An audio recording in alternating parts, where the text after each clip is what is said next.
Alright, boys, we're back again with some more Risk of Rain 2 lore, and today we're talking about the rare drop, or item rather, Nukuhana's Opinion. Its effect is store 100% per stack of healing that soul energy. After your soul energy reaches 10% of your maximum health, fire a skull that does 250% of your soul energy as damage.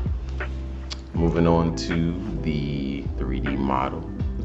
It's basically just a pair of horns that they look pretty cool, to be honest. They look like they're definitely from something alien on the planet in Risk of Rain 2. Or they could be something, some religious thing. But moving on to the flavor text, which is really interesting, so we'll move on to there. Let us begin. What is your oath? Not very long ago, health and time were in perfect synergy. Pain and love, death and memories, the great equalizer. She would always come for us. But disparity now plagues our generations and our children's. Not many pass, but so many are born. So many doomed souls saved.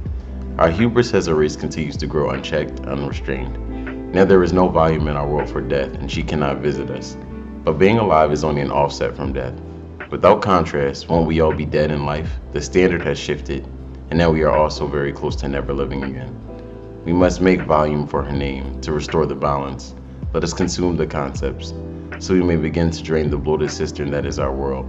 As disciples, we will spread her words and opinions. As pupils, we will sow death, and we should be lucky to be granted by an audience by her.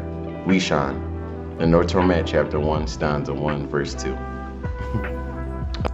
Okay, this overall as flavor text is one of the more interesting pieces, and it goes on longer, so I'm going to take a little bit while longer explaining it.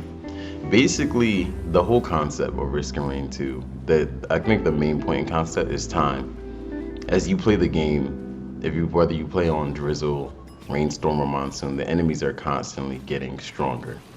And this concept seems to be very apparent in the flavor text, that the citizens, whichever they may be, whether they're Lumerians or the contraptions or there's some type of species that lives on this planet, basically.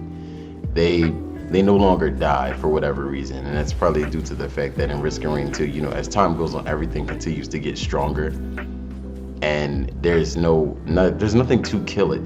So they're basically saying they're having like an issue of population, where no one is dying. Due to the fact that no one is dying, they're being overpopulated, and they no longer feel the actual impact of death because no one ever dies.